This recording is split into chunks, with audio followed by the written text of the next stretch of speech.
दोस्तों, काफी समय से लोगों के मन में दूसरी दुनिया के इंसान या जानवर या जो भी कह लें जिससे लोग एलियंस कहते हैं उसके बारे में उत्सुकता बनी रही है और वक्त वक्त पर यह बात भी उठती रही है और कई लोगों ने इसे देखने का भी दावा किया, जिस पर कई पिक्चरें और डॉक्यूमेंट्री वीडियो भी बनी है। और अमेरिका का एरिया 51 जिसके बारे में कहा जाता है कि यहाँ पर अमेरिकी सरकार ने एलियंस को बंधक बना के रखा है और अमेरिकी साइंटिस्ट उस पर शोध करते हैं।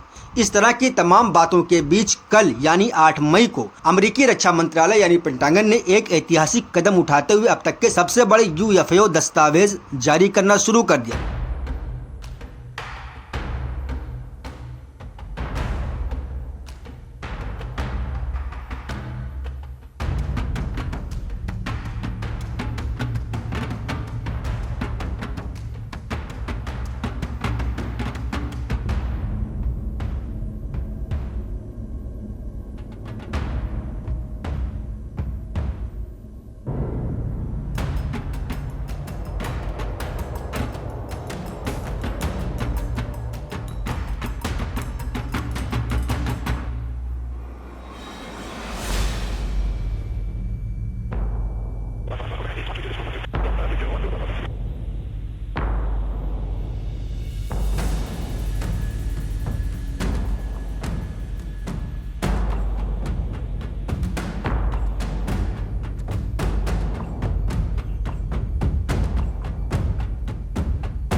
दोस्तों, ये कोई छोटी रिलीज नहीं है बल्कि कुल 162 नई फाइलों का पहला बैच जो साल 1942 से लेकर 2025 तक करीब 80 साल पुराने रिकॉर्ड पर मुश्तमिल है। पेंटागन ने कहा है कि आम लोगों को इन फाइलों को पढ़कर खुद अपने नतीजे निकालने की पूरी आज़ादी है कि आखिर ये यूएफओ क्या है, क्या ये एलियन यानी दूसरी दुनिया के मखलूक हैं या फिर कुछ और है।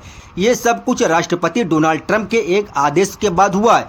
फरवरी 2026 में उन्होंने एक प्रोग्राम शुरू किया यानी एक ऐसा सिस्टम जो सरकार के पास मौजूद जिसे हम यूएफओ कहते हैं से जुड़े सारे रिकॉर्ड को पब्लिक करेगा। ट्रम्प ने खुद ट्रूथ सोशल पर लिखा है कि जहां पिछली प्रशासन इस मुद्दे पर शफाफ यानी पारदर्शिता दिखाने में नाकाम रही, वही इन नए दस्तावेजों और वीडियो के साथ लोग खुद फैसला कर सकते हैं कि आखिर क्या चल रहा है। पेंटागन ने इसके लिए एक खास वेबसाइट भी बनाई है जहां ये सारी फाइलें एक जगह रखी गयी। सबसे अहम बात यह है कि इन फाइलों तक पहुंचने के लिए किसी तरह की कोई क्लियरेंस की जरूरत नहीं। अमेरिकी रक्षा सचिव पीट हेग्सेथ ने कहा और अब वक्त आ गया कि अमेरिकी लोग इन्हें खुद देखें।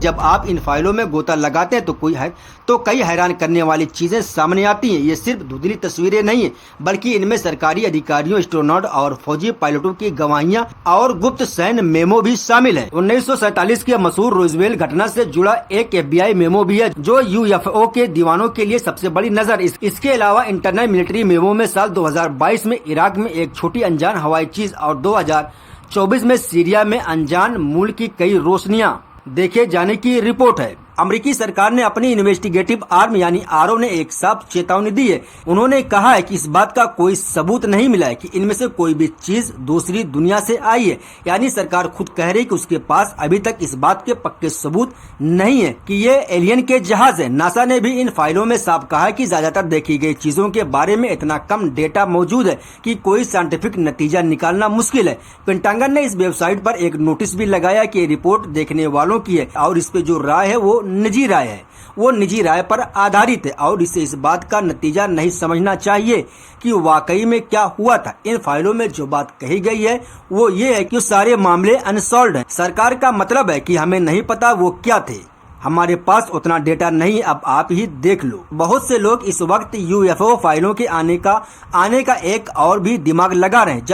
जब ये न्यूज आई उस वक्त अमेरिका ईरान के साथ एक बड़ी जंग में उलझा हुआ है। कुछ सियासी जानकार ये भी कह रहे हैं कि हो सकता है कि एक स्ट्रेटेजिक डिस्ट्रैक्शन यानी रणनीति ध्यान भटकाने का तरीका हो, ताकि लोग अमेरिका की घरेलू और वार की मुश्किलों से हटकर इस रहस्य में खो जाएं। सेलिब्रिटी पॉडकास्टर जो रोगन ने अपने शो में एक रिपब्लिकन कांग्रेसमैन से ये सवाल पूछा कि कहीं ऐसा तो नहीं है कि ईरान वाली जंग अच्छी नहीं चल रही और अमेरिकी आवाम परेशान है, तो उन्हें अच्छी खबर दे दी गई। दोस्तों, ये फाइलों का सिलसिला यहीं खत्म नहीं होगा। पेंटागन का कहना है कि ये सिर्फ पहला हिस्सा था और आने वाले हफ्तों में और भी दस्तावेज जारी किए जाएंगे, तो अभी और राज खुलने बाकी। अभी के लिए ये कहा जा सकता है कि दुनिया की सबसे ताकतवर सरकार ने अपनी गोद में पड़े सबसे पुराने रहस्यों में से एक का दरवाजा खोल दिया है। अब ये देखना दिलचस्प होगा कि आम आदमी इन चीजों को देखकर क्या फैसला सुनाता है। दोस्तों, सबसे पुरानी रिपोर्टों में से एक जनवरी 1948 की, जब टेक्सास के एबिलियन शहर में ए शेरडन नाम के एक शख्स ने आधी रात के बाद पश्चिमी आसमान में एक स्थिर चमकीला नीला हरा घंटी की शक्ल का ऑब्जेक्ट देखा। इसके अलावा दोस्तों, सिर्फ अमेरिका ही नहीं बल्कि दुनिया के दूसरे मुल्कों में भी अमेरिकी फौजियों और सेंसरों ने यूएफओ रिकॉर्ड किए हैं। 2022 में पूर्वी चीन सागर के पास जापान के क्षेत्र में अमेरिकी सेना ने फुटबॉल की शक्ल का एक ऑब्जेक्ट ट्रैक किया। इसी साल मई में मध्यपूर्व में एक मिलिट्री ऑपरेटर की स्क्रीन पर एक यूएपी उड़ता हुआ कैद हुआ और 2023 में इराक में अमेरिकी फौजियों ने एक छोटी अनजान हवाई चीज देखी और अक्टूबर 2023 में यूनाइटेड अरब अमीरात और ग्रीस के पास भी यूएफओ के फुटेज कैद हुए। खास बात यह है कि ग्रीस में सन 2023 और 24 में कुल 6 रिपोर्ट दर्ज की गई, जिनमें से 3 में वीडियोज फुटेज भी शामिल है। इन रिपोर्ट में समुद्र में बहुत नीचे उड़ने वाली एक छोटी गोल चीज का जिक्र है। दोस्तों, यहाँ यह जरूर समझ लेना चाहिए कि पेंटागन ने एक साफ चेतावनी भी दी है। उन्होंने अपनी वेबसाइट पर एक नोटिस लगाया कि यह रिपोर्ट अनरिजॉल्व्ड यानी बिना नतीजे वाली है और उनमें से जो भी व्याख्याएं दी गई वो रिपोर्ट लिखने वालों की निजी राय है, न कि सरकार की तरफ से कोई पक्का नतीजा। सरकार ने यह भी साफ किया कि उनके पास इनमें से किसी भी चीज को दूसरी दुनिया साबित करने के लिए पर्याप्त डेटा यानी आंकड़े नहीं है। यानी सरकार कह रही है हमें नहीं पता ये क्या थे, अब आप ही इसे देखें और अपना फैसला करें। बहुत बहुत शुक्रिया।